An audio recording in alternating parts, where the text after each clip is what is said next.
Shalom Jemaat Air Hidup. Di dalam Yakobus 1 ayat 22 dikatakan, "Tetapi hendaklah kamu menjadi pelaku firman dan bukan hanya pendengar saja. Sebab jika tidak demikian, kamu menipu dirimu sendiri."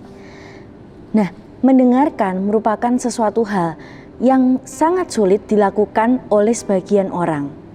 Terutama di dalam mendengarkan firman Tuhan, kadangkala kita juga sulit untuk melakukan firman Tuhan juga.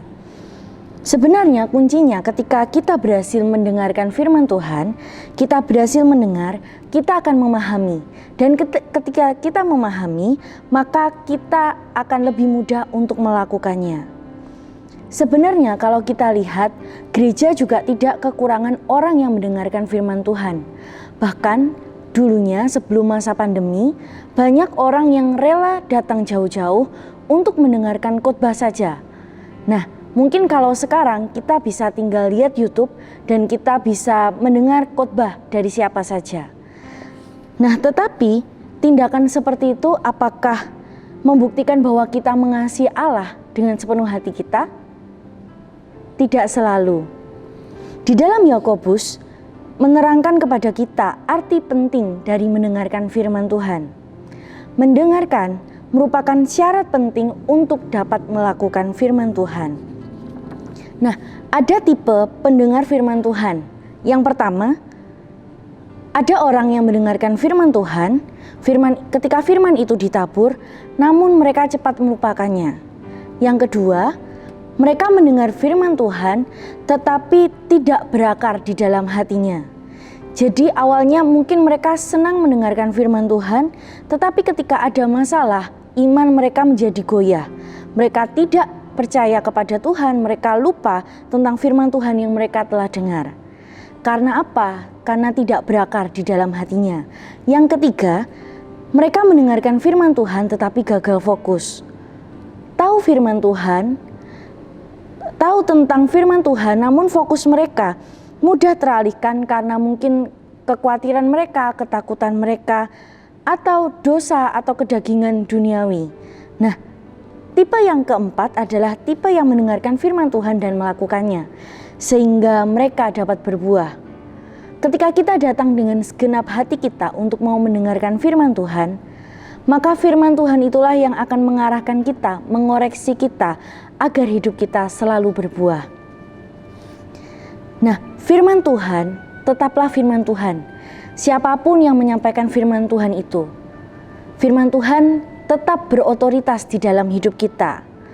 Jadi, terus percayalah firman Tuhan agar kita bisa menjadi pelaku firman Tuhan itu sendiri. Nah, pertanyaan yang selanjutnya, mengapa kita harus menjadi pelaku firman Tuhan? Yang pertama, kita belajar bahwa supaya firman itu berfungsi sebagai cermin untuk terus dapat membenahi diri kita. Sebenarnya apa sih fungsi cermin itu sendiri? Yakobus sendiri memberikan perumpamaan tentang hal ini. Banyak orang tanpa disadari hobinya itu suka bercermin, suka ngaca. Bangun tidur kita melihat cermin. Ketika kita mempersiapkan diri kita untuk berpergian, kita melihat cermin. Bahkan ketika kita berpergian, kita sempatkan waktu untuk bercermin. Nah, apa sih sebenarnya tujuan kita bercermin? Dengan kita bercermin, maka kita bisa melihat penampilan kita. Apakah penampilan kita ada yang aneh atau yang buruk, agar kita mungkin gak diketahui orang ketika kita berjalan-jalan. Nah, dengan bercermin sebenarnya kita juga menjaga penampilan kita agar tetap baik. Coba bayangkan saja kalau gak ada cermin. Yang pastinya kita gak bisa melihat keburukan diri kita sendiri, dan kita akan cenderung melihat keburukan dari penampilan orang lain. Saudara yang dikasihi Tuhan, firman Tuhan itu berkuasa mengubah hidup seseorang. Namun kuncinya adalah mendengarkan firman Tuhan dengan sungguh-sungguh. Ketika kita nggak sungguh-sungguh mendengarkan firman Tuhan, maka kita juga nggak akan terjadi perubahan di dalam hidup kita. Makanya Yakobus bilang, dikatakan ketika kita hanya menjadi pendengar saja, maka kita menipu diri kita sendiri.